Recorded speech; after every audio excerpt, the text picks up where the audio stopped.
Welcome to S99 TV news. గత BRS ప్రభుత్వంలో చెరువుల్లో దోమలు పెరగకుండా 5 పద్ధతుల్లో దోమలను వాటి గుడ్లను నాశనం చేసేవాళ్ళం. కానీ ఈ ప్రభుత్వం ప్రజలను గాలికి వదిలేసి దోమల బెడదతో ప్రజలు మలేరియా, చికెన్ గున్యా అనారోగ్యాలతో ఆసుపత్రిలో చేరుతున్నారు. దోమల యుద్ధంలో భాగంగా చాలా చెరువులలో గతంలో బీఆర్ఎస్ పార్టీ అధికారంలో ఉన్నప్పుడు 5 రకాల 6 రకాలుగా దోమల్ని కంట్రోల్ చేసుకునే చర్యలు చేపట్టేవాళ్ళం.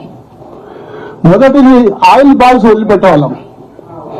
ఆయిల్ బాల్స్ తోటి లార్వా అంతా చచ్చిపోతుంది, లార్వా స్ప్రెడ్ కాదు, తద్వారా దోమల నియంత్రణ తగ్గింది. రెండవది మాన్యువల్ భుజానికి ఈపుకు దోమల స్ప్రేయింగ్ డబ్బా మనం కట్టుకొని దాన్ని 15 మీటర్ల దాకా పోతుంది. ఈ 15 మీటర్లు స్ప్రేయింగ్ చేసేవాళ్ళం. స్ప్రే చేస్తే లార్వా డెవలప్ కాకుండా ఉండేది. కానీ మధ్య చెరువు దాకా మందు రీచ్ కాకపోతుంది. దాని తర్వాత డ్రోన్ ద్వారా మరి మధ్య చెరువులో కొట్టేవాళ్ళం. ఆ డ్రోన్ ద్వారా కొట్టడం వల్ల కంప్లీట్ గా లార్వా చచ్చిపోయేది.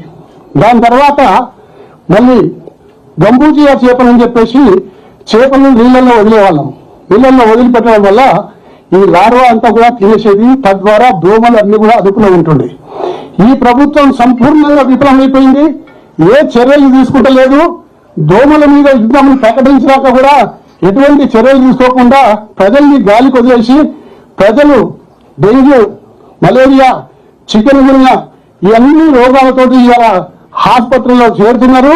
తద్వారా లక్షల రూపాయల ఖర్చులు పేదవానికి మరి మధ్యతరగతి కుటుంబానికి భారం అవుతుంది. కనీసం దోమలైనా అరికట్టమని చెప్పేసి ఈ ప్రభుత్వాన్ని కోరుతా ఉన్నాను.